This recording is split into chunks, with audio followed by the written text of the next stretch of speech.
Good afternoon, friends. Welcome on this Tuesday afternoon to what promises to be a really fabulous conversation.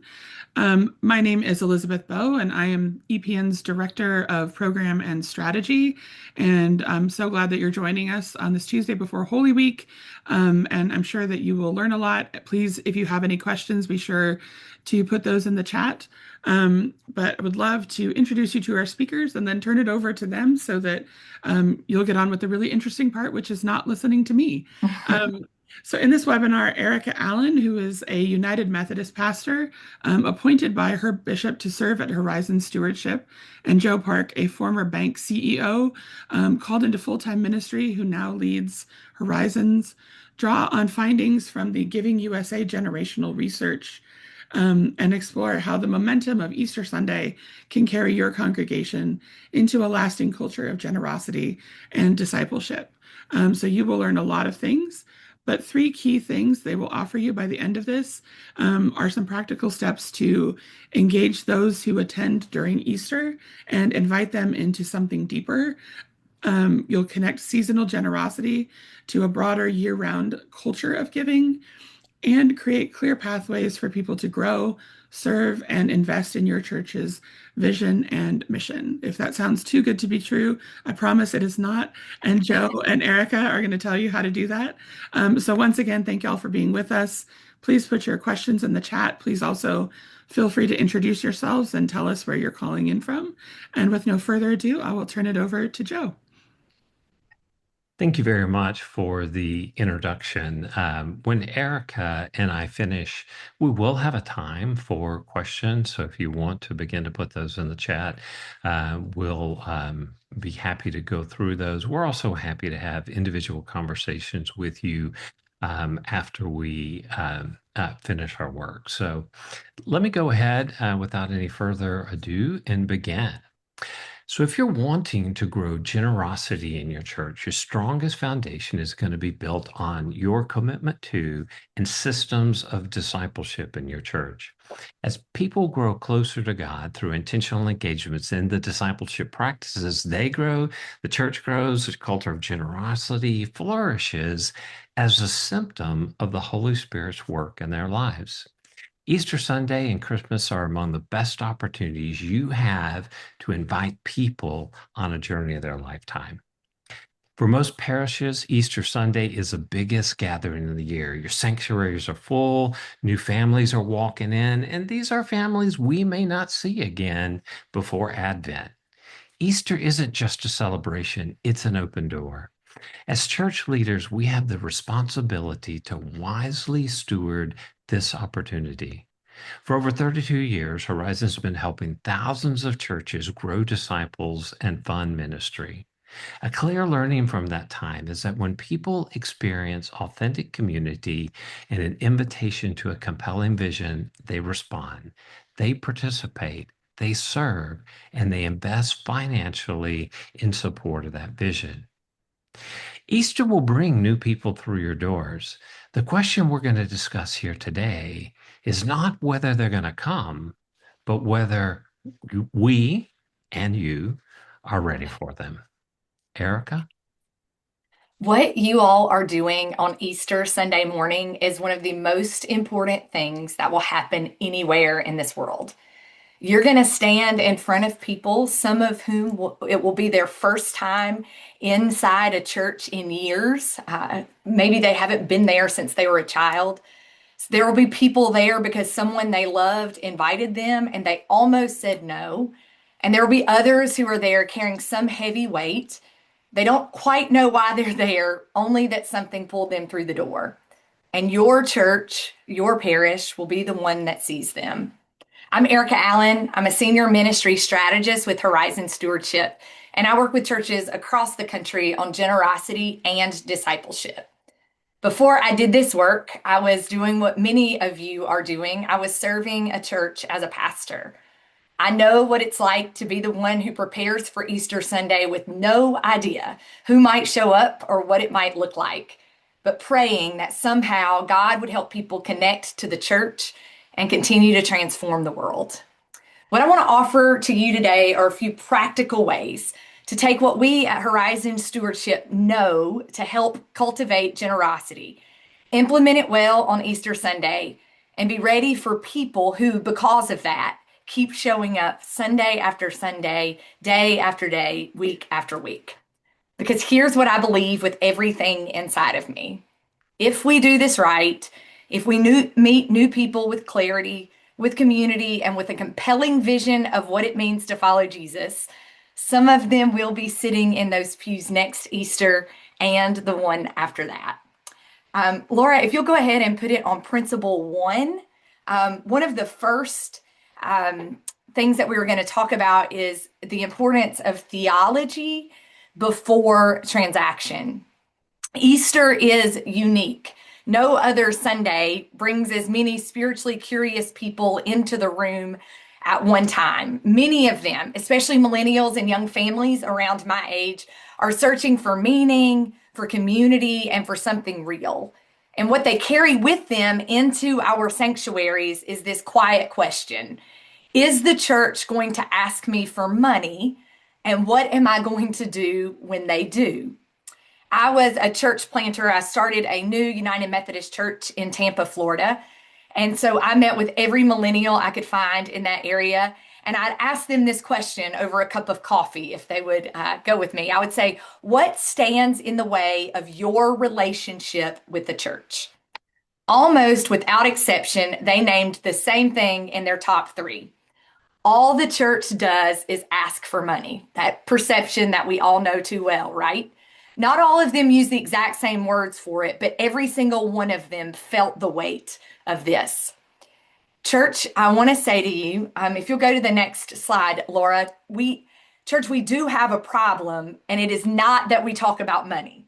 The problem is not that we talk about money. In fact, most of us may not be talking about it enough, even though we know the facts that about 2/3 of Americans report they are often or always stressed about money. 2 out of 3 of the people sitting there on Easter Sunday will be stressed about their financial situation. It is a leading cause of marital conflict. It's one of the leading reasons that marriages end in divorce. We know that Jesus talked about money, and Jesus talked about our relationship with it more than almost any other subject except the kingdom of God. So what is the church getting wrong here? How do we change this narrative not to all the church does is ask for money? What can we begin to do today that allows people to talk nonstop about what the church actually does really well? And that's transformation in the hearts and lives of people. How do we get it to be rolling off of the tongues of people that those people at that church are the most generous people I have ever known? My personal conviction is that we in the church fail to first proclaim the generosity of God's goodness in our lives. That builds the spiritual framework necessary to understand whose money we are talking about and the significance of how we steward those resources. Jesus used money as a lens to illustrate spiritual priorities, moral responsibilities for its use, and the dangers of misplaced trust in money and the power and possessions and just chaos that can bring to your life. Instead of acknowledging and talking about money in that way, too many of us skip straight to the ask, and we miss the theology of what we believe about money, finances, generosity entirely. We make it transactional when the church makes it transformational. Here is what I know. God is generous. And when we respond to God through generosity, that physical act of giving has a profound spiritual purpose. It changes the giver. It reshapes a person's heart. It loosens the grip of fear and scarcity. It's one of the most tangible ways a person moves from believing in Jesus to living like Jesus. And that is discipleship. So you might be saying, how do we do this? You begin with a question that most churches skip. And this question is, what do we actually believe about generosity? What do we actually believe about generosity? Not what the church needs, not what our budget looks like, not what our giving numbers were like last quarter. What do we believe theologically deeply as a church about why generosity matters. Because here's the thing, how we answer that question shapes everything. It shapes how we talk about money. It shapes how your congregation and the people in it feel when you bring it up. And it shapes whether generosity becomes a lasting part of your church's culture or just this awkward conversation that we have every so often. If you'll go to the next slide, I'm going to show you a framework that we find really helpful. If you want to sit down and work on creating this theology of generosity, I think it's really helpful to sort of follow these three movements. The first movement is that God is generous. Start here when you talk about finances, generosity, money in your church. Start here, the character of God. Don't start with your budget or your needs. Start with the character of God. The foundation of everything that I believe about generosity is this: God is by nature a generous God. Everything flows from this: the creation of the world, the gift of life, the sending of Jesus Christ. Generosity isn't just something God does, it's something God is. So, before we would ever invite anyone to give, we have to ask ourselves, are we rooting this in who God is? The second movement is that generosity is transformational. Here's what happens when people actually respond to God's generosity with generosity of their own. It changes them. Not just their bank account, not just the church's budget. It changes them, the person who's giving. When someone responds to God through giving, it reshapes the heart. It begins to reorient our priorities. It shifts what a person loves and where we put our trust. This is what we see in Scripture. And it's what churches who are doing this well see in the lives of real people, that generosity transforms the giver. The third movement is discipleship, growing as followers of Jesus Christ. This is the whole point of this. Generosity is one of the most tangible, measurable ways a person moves from believing in Jesus to living like Jesus. When someone takes a step in generosity, a real step, not a guilt-driven one, they are growing as a disciple. Which means when your church talks about generosity, you're not fundraising, you're doing discipleship. Now, I want to get really practical for a moment because this theological foundation actually changes how you communicate. If you'll go to the next slide, I'll show you a contrast of how this is often lived out in the church. There are two kinds of churches when it comes to how they approach generosity. And if we're not really clear about our theology of generosity, we can become a transactional church. The transactional church sees generosity as a funding problem. They ask for money because the roof needs fixing, or the budget is short, or the building fund is behind. They talk about needs, their needs, the ministry needs, the operational gap. And they make a one-time ask, usually at a specific moment in the calendar, and then they go quiet about money. Now, I want to be fair here. This isn't bad. Churches have real needs. Budgets are real. Joe, the CEO of Horizons, and myself look at church budgets almost daily, right? This is real. But when this is the only language that we give our church to hear, something goes wrong. People begin to feel like ATMs. Giving feels like paying a bill. And the moment the need disappears, so does this motivation to give. That creates a transactional relationship. The transformational church does something different. They see generosity as a spiritual formation opportunity. Instead of asking for money, they invite spiritual growth. The giving moment in worship becomes not just a moment in worship, but a moment in people's lives, in their week, where they are invited into deeper discipleship. It transforms from this moment of offering to this moment of discipleship where they're invited to go deeper. Instead of talking about needs all the time, the transformational church talks about God's generosity. They say, look what God has done. Look what God has given. Look what that means for how we live and how we live out the mission of God.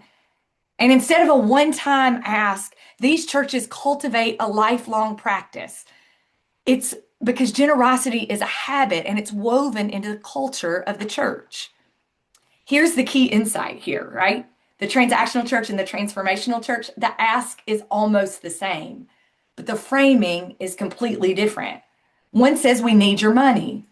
The other says, God has been so generous. And here's an opportunity to respond to that. One produces transformation. Easter's your best opportunity to begin this conversation. Lead with theology, lead with vision, lead with the generous character of God, and let the invitation to give, to respond to that generosity, flow from a foundation of joy and celebration.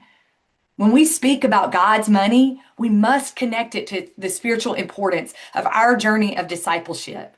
We must connect it to becoming more like Christ. When we invite people to give, when we make a clear connection to the impact our giving will have, not only on our own spiritual growth, but also on bringing the transformation of the kingdom of God to those whose lives will be impacted. Be crystal clear. We believe in a generous God, and our stewardship of the financial resources entrusted to us by God is deeply important, not just for those who will be impacted by our generosity, but also for the benefit of the giver. The second thing, if you'll go to the next slide, the second thing I want to talk about, I'm stealing a quote here from Brene Brown, that clarity is kind. In fact, I would say it's the kindest thing that we can offer to the church. But before we talk about what to do in terms of clarity, let's talk about a few numbers. If you'll go to the next slide, there are three numbers I sort of want us to talk about right now. The first one is 77%. According to the Giving USA 2024 report, 77% of millennial donors, people my age, are open to making an occasional gift to the church. Let that sink in. 3 out of 4 millennials who are giving to some kind of organization were interviewed for this Giving USA report, and 3 out of 4 of them are open to giving occasionally to the church. The problem is not that we are resistant to give or be generous. It's not that we are terrified of the economy. The problem is that many churches haven't given a pathway to say yes to generosity. Next number, a data researcher who conducted, not next slide, stay on that slide. A data researcher who conducted a rigorous, statistically valid research project at the Resurrection Church in Leawood, Kansas, a United Methodist church led by Pastor Adam Hamilton. It has 9 campuses from a few hundred to over 10,000 worshipers per Sunday. The study found that across all campuses, these things are true. People who attend church 12 to 24 times per year do not participate in small groups or serve in any hands-on ministry role, gave about 1% of their household income to Resurrection. So these are normal worship attenders, but they're not really involved in anything else. They give 1%. Research from the Indiana School of Philanthropy suggests that Americans have given about the same 2% or so of their after-tax income to churches and charity for about the last 40 years. So we can assume the people attending Resurrection Church 12 to 24 times per year, but who do not participate in small groups, give around 50% of the annual amount they give to churches or charitable organizations. They give about 50% of that through the church. But those members who do actively participate, listen to this, people who do actively participate in small groups or in a hands-on ministry give about 3.5% or 3.5 times as much of their household income as regular attenders who have yet to take the next step along the discipleship pathway of community and spiritual formation in small groups or to serve actively. This next point is important. Everyone at this church at Resurrection hears the same message about generosity. But those who join a small group or start serving give 3.5 times more through the church than the average American. The clear teaching on generosity at Resurrection Church is essential for people to make the connection to discipleship. But the evidence is clear that until they take the step into community and spiritual formation or begin to serve, the message of financial generosity has not yet taken hold until they take that next step. The people who walk through your doors on Easter are often unfamiliar with church culture. They don't know the language. They don't know the rhythms. They're curious, hopeful, and a little unsure. And if we're not intentional, we'll send them home with nothing more than a bulletin and a handshake when we know that deeper discipleship and growth is what they want. The number one thing that folks in this millennial age group are looking for is community. They want to be in a setting where people grow most in their faith, and they know that is a small group. In 2024, Giving USA data shows that 73% of millennial donors attend religious services a few times a year or more. Oftentimes, this generation is underrepresented in mainline churches. And we think that's because they are looking for places where a message of invitation feels relevant to the struggles they face daily. That invitation to a better way of life is to become a disciple of Jesus Christ. These folks will bypass a beautiful building and an historic name to find a gathering offering hope and a clear pathway towards a better way of living. So, what does that mean for us? If you'll go to the next slide, it means that our next step is urgent and practical. I know this may sound silly, but there are going to be people who are sitting in the pews at the Easter Sunday service and they don't even realize it's normal to come back next Sunday. I'm asking you to help people understand what their next step looks like and what its relevance means in their lives. And then provide a warm invitation that includes making a safe but personal connection, such as coffee with a rector or an invitation from a small group leader to connect and learn more. Where does all of this start? In my work through Horizons, I've learned that the evidence is crystal clear. It begins with a clearly articulated and measurable discipleship pathway. Make the route so simple that someone who has never entered a church before knows exactly which door to choose next. Help people see that worship, creating communities, spiritual formation in small groups or Sunday school, serving others, and becoming a generous steward of God's resources are all essential elements in experiencing the rich, joyful, and abundant life that Jesus describes in John 10:10. You might be asking, why is this person who's a church generosity specialist talking about a discipleship pathway? And I just want to let you know it's because you cannot separate generosity and discipleship. They are deeply connected. My experience, along with the thousands of churches that Horizons has served, shows that no matter how clearly a church shares its theology of generosity, that seed will struggle to grow until it lands in the fertile ground of purposeful community, spiritual formation, and serving others. I believe Jesus may have said something about this in a parable about a sower of seeds, reported in 3 of the 4 Gospels. Clarity of discipleship pathway is not administrative. It is a kind, spiritually serious offering of the church. If you'll go to the next slide. So I want us to just take a few minutes to look at what happens in a church that sort of is lackluster about a discipleship pathway and those that are intentional. Lackluster discipleship churches assume that people will just figure out what their next step is. They have no idea what their next step is. These churches focus on attendance. Who's here? How many people are here? It's very information heavy. You can expect to get lots and lots of information, but discipleship feels optional and unclear. A church with intentional discipleship shows people what their next step is and how to take it. It's growth focused. It's more focused on who God wants the person to be and how they can grow to be more like God and more like Christ than anything else. It's transformation focused. How are we as a church helping people engage in the transformation of hearts and lives within and beyond this parish? And it's expected and invited that people take their next step of discipleship in a church that is intentional. The third principle that we are going to talk about, if you'll go ahead to the next slide, the third principle that we are going to talk about is building a giving path. It connects the message of the risen Christ on Easter Sunday to a year-round culture of generosity. This starts with building a giving pathway. It's a clear progression of measurable steps, each with an invitation and, listen up, each with a church responsibility on the other side. There are 2 people engaged. There are 2 parties engaged in this giving path. If you'll go ahead to the next slide. A giving path is like I said, a clear intentional progression of invitations, each step moving a person deeper into generosity as a spiritual practice. It offers a way in for first-time givers. So when someone makes that first gift, it helps invite them to do that. It lowers the barrier, but it celebrates the meaning of taking that first step.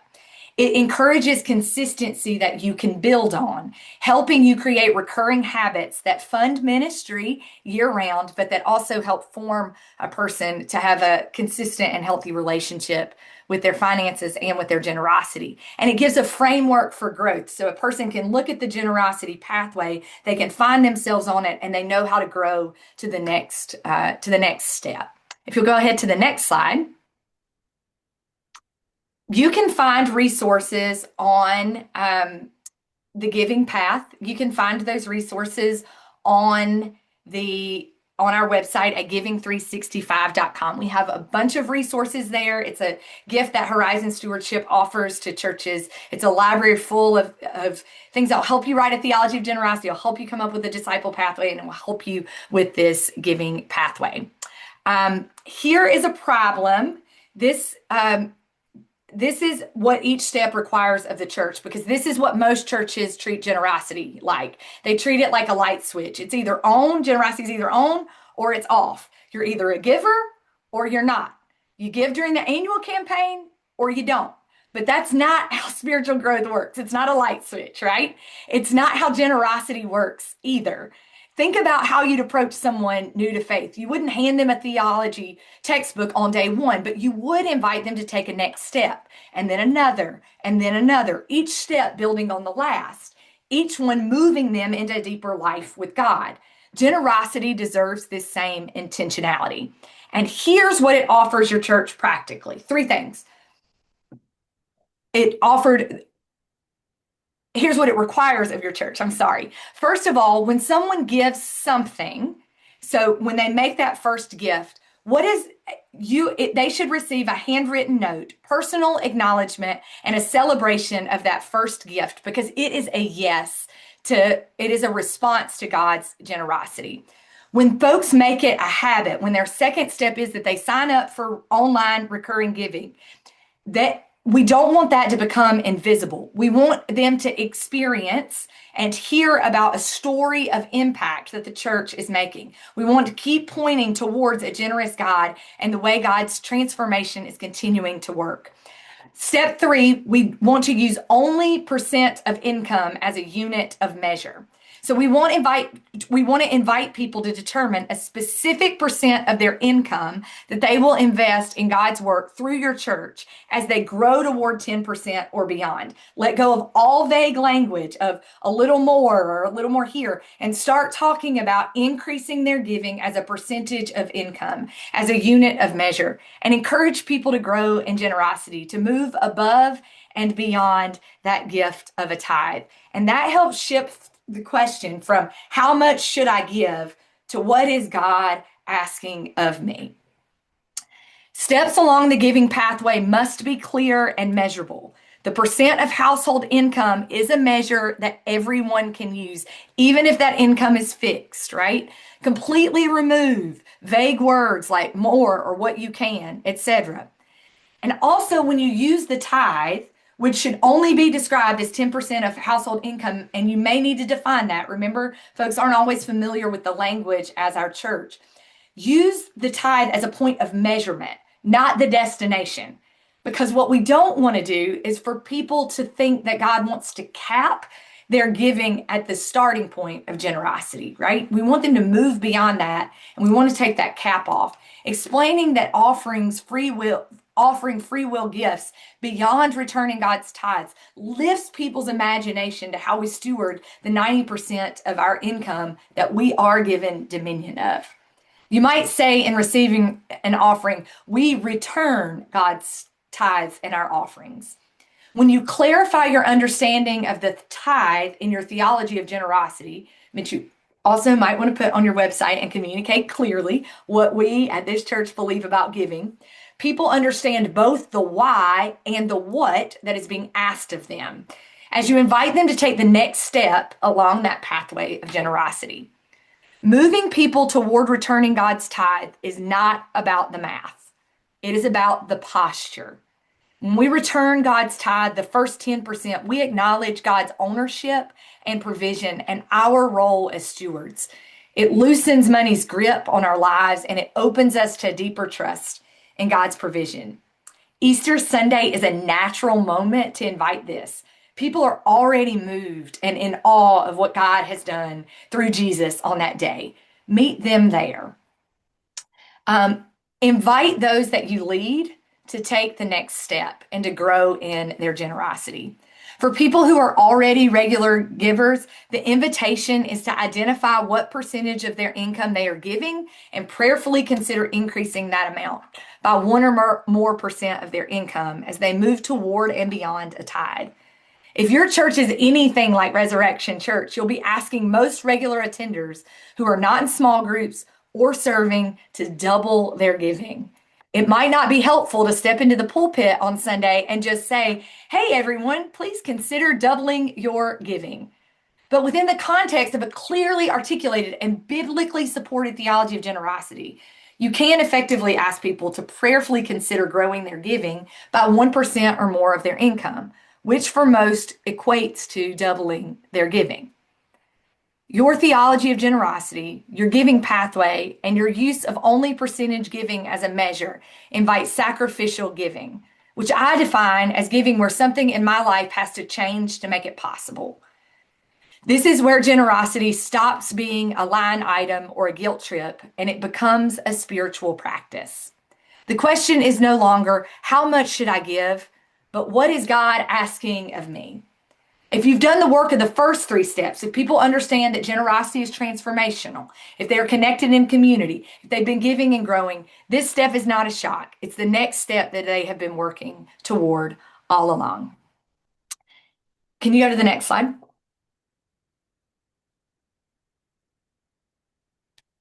A church that makes giving just a one-time event, we only focus on it a couple times a year or during one season, versus a church who operates with a transformational giving path, it looks a little different. The one-time event church has a one-time ask and focus, and you know in October that is when they're going to talk about money, and that is it. They focus on an amount that you give and not on the growth of a person. It's often a reaction to a need. The church needs this because we need to fill in the budget by December 1st or whatever, instead of a response to God. A transformational giving path takes the pressure off of the church and that transactional relationship and instead invites people into prayer. God, what is it that you want to do through me? And they're responding to God now, not just the need of a budget. The one-time event ends with a gift. You make your gift, you make your money, and those folks never talk to you again, right? But a transformational giving pathway invites people to grow deeper and deeper and deeper in their faith, trusting God more and more and more with their possessions, their resources, and their finances. Yes, if you go to the next slide. I want to invite you all to go to giving365.com. At giving365.com, you'll find a library full of resources, and you'll also find our brand new Giving 365 agent, which is in beta testing. It is our AI large language library, which means instead of asking how could my church increase generosity, you won't get an answer about look under your pillow and maybe the tooth fairy will have brought you money last night. Instead, it is going to draw on resources from people at Horizons who've been doing this work for over 3 decades. It will give very, very theologically rich and deep information for how your church can move to this place. So we really want to invite you to go to that. This is what I want you to walk away with before Joe and I enter a question and answer time. And that is that generosity is not a funding problem. Generosity is not a funding problem. It is a discipleship opportunity.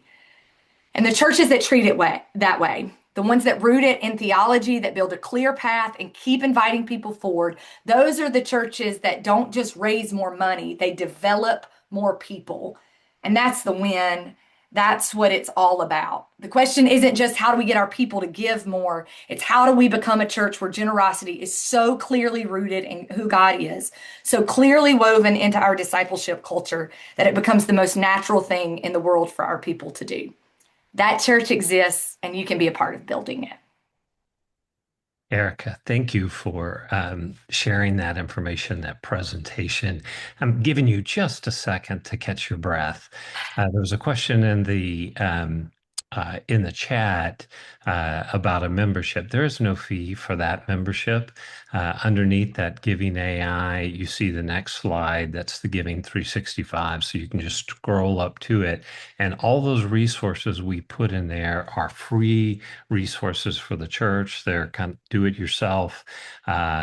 Help you equip your generosity team and leaders. They're just our gift to you because we see ourselves in ministry together.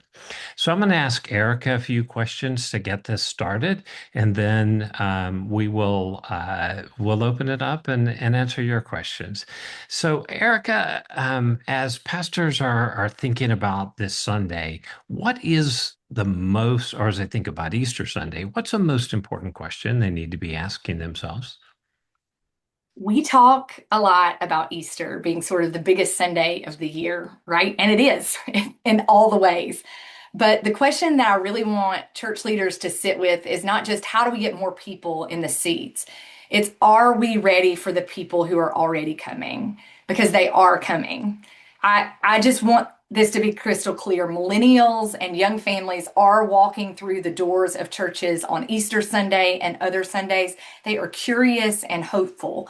The data from the 2024 Giving USA generational report shows that millennial giving to places of worship is up 57% from 2021. They are not checked out. They are not too skeptical. They are not too overwhelmed. They are here and they are hungry. The question is, are we ready to meet them? So when somebody walks in to church on Easter Sunday, and they're truly searching for something, they may not be able to articulate that, but they're drawn there for some purpose. What are some of the common mistakes you see in preparing for that moment? Yeah.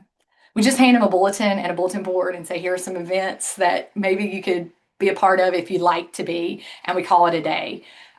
You're going to have the largest gathering of the year. People who would never describe themselves as church people are going to be there on Easter Sunday. And we have to acknowledge that. They came searching for something. How do we provide a clear next step in plain language for them? How can we offer some next step for them that they might actually be seeking? Specific ways that they can safely and comfortably learn more about finding community, about being a part of a small group, about belonging somewhere when they haven't belonged anywhere in a while. How do we give them helpful guidance to navigate their life? And most of all, how do we invite them to that discipleship centered life that transcends the challenges of this world? So there's going to be an offering taken in most churches on Easter. In light of what you're telling us about millennials and people who may not be familiar or may not be the people that would describe themselves as church people, how do we um, prepare that offering? How do we prepare people to give that offering and the church to receive it? First of all, don't skip the offering. Take an offering on Easter, but think right now about how you're going to frame it, because how you frame it matters enormously. Don't just haphazardly stumble through the offering on that Sunday. Because if the first thing someone hears or sees about giving at your church is a need, hey, we have this budget gap. If that's printed in your bulletin, think about it before Easter Sunday, or this building campaign, or whatever. You've just confirmed every suspicion that we quietly walked in the door with, right? You've told them that the church is transactional. But if you frame generosity, if you take just a moment to think about that moment of the offering and you frame generosity as a spiritual practice, if you say this is a physical act, this giving is a physical act with a deeply spiritual purpose, and here's what it does in you when you give, not just what it does for the church, you've opened a door that's going to stay open just a little longer after Easter Sunday is over. Lead with theology, lead with the generous character of God, and then invite people to respond as they are moved by the Holy Spirit. One of the things I've heard you say is that generosity is a physical act with a spiritual purpose. How might a church communicate that in a way that lands with the skeptic? Good. The fancy word for this is donor or giver. I'd rather call it giver-centric communication. Instead of focusing on what the church needs, which is church-centric communication, you simply tell the truth about what generosity does to and for a person. You explain how giving loosens the grip of fear and scarcity, how it reshapes a heart. It's one of the most tangible ways a person moves from believing in Jesus to living like Jesus. It's not a fundraising pitch for the church. Proclaim the truth of the gospel because it's so good and it's so transformative. For the skeptics, there's plenty of research showing that generous people are happier and physically healthier. In an increasingly digital world, right, where the number of people who will put my age who are going to put actual physical cash in an offering plate is very low these days, right? We usually give digitally.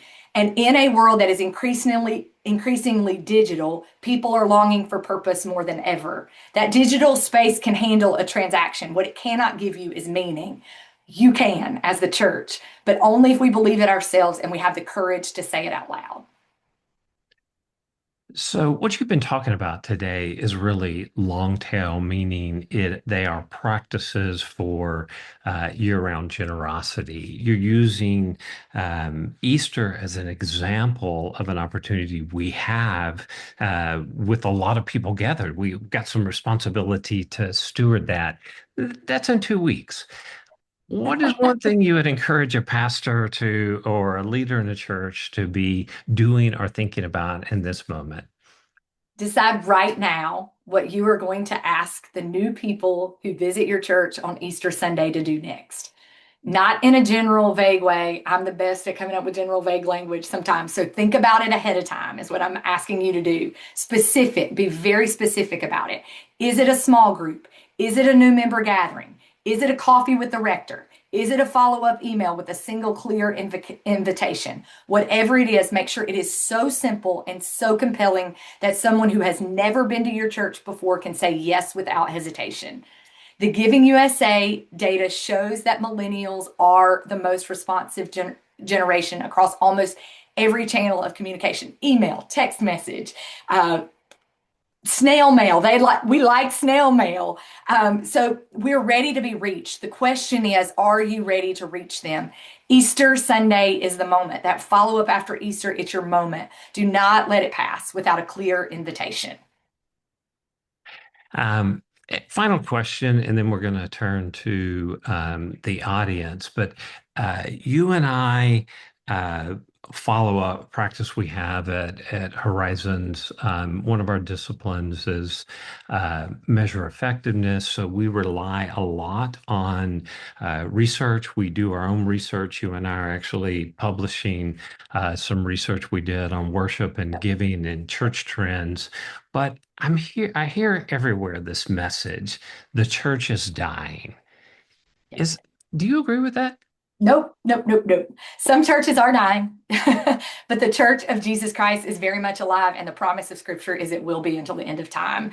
And there is substantial research supporting this. Our own research, which we'll publish next week, shows that churches in all sizes and all denominational settings are thriving. There are multiple supporting studies, but one of the most comprehensive 10-year studies show that millennial givings to places of worship is up 57% from 2021, and it's growing. People don't give to things that are dying. We've learned this in our work, right, Joe? They now outgive your Generation X, so that generation between you and I. Thank you for calling me Generation X. You're welcome. You're welcome. This generation now outgives Generation X, and millennials who are givers are the most engaged generation in the church today. If we're giving, we're showing up, we're volunteering, we're a part of what it is you're doing. Research also reveals that many mainline and smaller churches are not yet sharing a compelling enough story. We've not developed a clear enough pathway for discipleship engagement or the offerings along that pathway fail to meet the needs of millennials, Gen X, and boomers. But these issues are something that we know how to solve, right? As I shared, there are thriving churches of all sizes, all theological perspectives. Our challenge in the mainline church is that we don't make our theologies actionable and accessible enough. This is not a theology problem, it's a process failure. We have a good mission statement, but we fail to invest in bringing it to life. Far too many of our churches lack a clear vision and a strategic ministry plan that's both time bound and measurable. People are looking for you to communicate those things to you. We fail to create clear, cohesive discipleship pathways that effectively lead our people into deeper relationship with Christ. We told you how to do this. We'll send you the recording and you can look at it again, right? In the area of generosity, we often fail to clarify our theology of giving. And we leave people confused about what we are asking for and why. What they hear is we want more money. But is that truly that's just not the message we want to send. When we bring our mission statements to life with compelling vision, of our desired future, of who it is God is calling us to be. When we say this is our plan to get there, and it's built on a discipleship pathway to help you become a deeper disciple of Jesus, a person who looks more like Jesus every day. When we create a clear understanding of our theology of giving and what it does to people and in the world, and when we reframe our messaging and actions to reflect those beliefs, our churches will flourish. And the people who walk through your doors on Easter Sunday, they'll be right there with you next Sunday. Thank you, Erica. Mary Collins asks this question. What are some of the things that you have seen churches do and provide that is a clear next step of how to get engaged beyond just the bulletin? I think an invitation to a lot of times what we say is a new member class. What I might suggest you saying instead, because people don't always know what that new member, what does that mean? If you've been here 2 or 3 Sundays, after church today, we're going to have coffee with the rector, and we invite you to come and have coffee and a muffin with our rector and talk about, and then the rector can give the next step. But their next step is to show up as something beyond worship. And be crystal clear about that, and watch that member language, because folks don't always know what that means, what they're actually showing up for. So I don't yet see any questions in the slide deck. Excuse me, in the chat. The one thing in the research that I just find amazingly compelling, you covered it. I just want to draw a circle back around to it, and that's that study at Church of the Resurrection. By the way, that was an agnostic who did that study. So you're following someone who's not fully convinced that. Uh, um, Certainly of our theology. But everybody at Church of the Resurrection is getting the same generosity message. Adam Hamilton does a really good job, but it isn't until they get in small groups, which they're very intentional about what a small group means, creating community, spiritual formation, sending, care.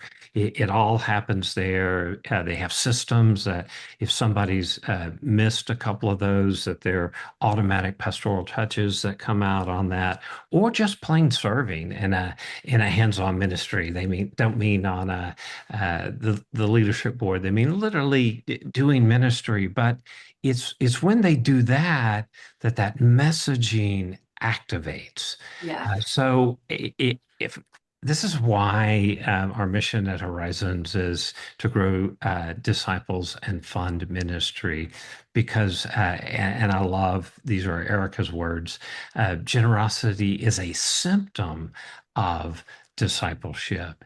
And in the mainline church, I'm attend a mainline church. My wife is a pastor in a mainline church. We love the mainline church. We love the theology that we find here. On the other side, we see a lot of churches that are struggling, lots that are vibrant, and we just cannot find, as much as we would love to bring practices that are absolutely going to be frame bending in your church. After doing this for 22 years, I'm absolutely convinced there's nothing a church can do that will impact giving as much as investing in spiritual formation and getting people to serve. I think you do have to have all these practices in place Hmm. for that seed to be in the fertile ground, but that fertile ground is in community and small groups. And when we look at churches, we see that this discipleship part is radically underfunded compared to, Yeah. say, the worship part.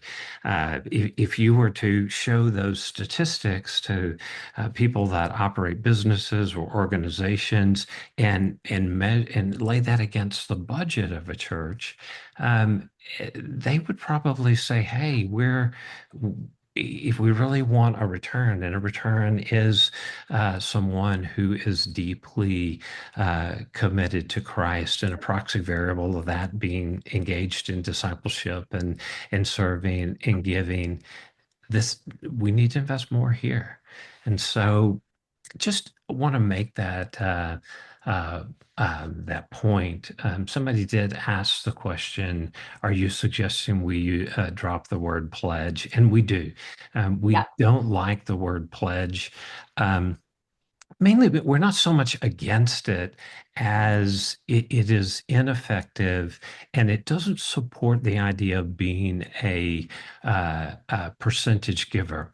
Yeah. When you substitute that for an estimate of giving, then what people are doing is choosing the percent of income Yeah. that they're going to give in advance. And that gives you the opportunity then to come back at the end of that third quarter and say, okay, this is a great opportunity to look at your actual giving against the percent of income that you chose to give and true that up. And most people uh, will assume the worst. And so when they put that number on there, that does represent what they believe to be a safe percent of their income. And they see that their income is so much more. It gives them an opportunity to reinvest in that. And you're also saying as a church, if something happened and your income went down, it's the same level of faithfulness to give that same percentage on the lower income as it was. It works across the board. So that's why we use estimate of giving and try to avoid the word pledge. We do use in a capital campaign the word commitment, but you won't see us intentionally using the word pledge. Erica, you can answer this one. Rosemary is asking how to engage millennials to come to our church to begin with, and invite them to engage when they're so busy in their careers and family responsibilities. So when I first came into ministry about 15 years ago, I remember there was some research that people give you about an hour of their time and a week. And then, they'll grow that as they grow deeper in their faith. But I like to think about that Church of the Resurrection number 3.5 times. So do you want to invite people to worship first, or would you rather invite them to a small group? And so what small groups do you have that are operating as a front door and meet that community need that so many of them have, and then let worship be the second step? So that discipleship pathway, I think so many times we think you go to worship and then you go to small group and then you do, it's linear. They might come in to your church through a small group, and then their next step from a small group might be that they begin attending worship regularly or they start serving in a ministry. So I would say if we know that people involved in a small group give 3.5 times that, or service opportunity, why wouldn't we invite people to engage that as a front door, and then worship maybe is the second step? And that's a clear corollary in the Yep, Thriving Church yep, resources we see.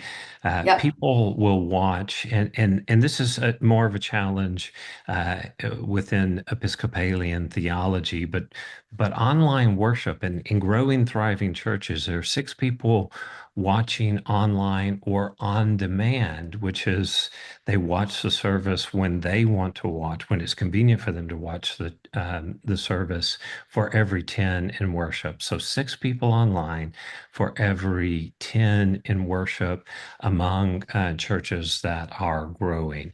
So that's an important thing to wrestle with as well. But when churches are built on small groups, uh, it, it, well, churches that are built on effective small groups grow substantially more than churches that aren't. It's a very, very clear corollary. It was a question um, about small groups. So, what are examples of small groups? And that can be anything. It can be a Sunday school class. Most rapidly growing churches can't afford to build enough rooms. That's the only reason they don't, do it on Sunday. They tend to do it in people's homes. But any group, even a choir, can be a small group if you're creating community. If you're doing spiritual formation, you're teaching.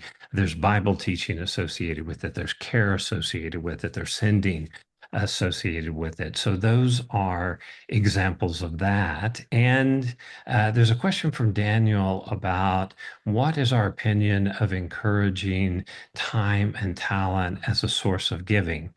So I tell you, my personal opinion is everything that we talk about for generosity applies to giving of stewarding other resources. So you can substitute that. And I think it is very appropriate to do it. Here's the problem.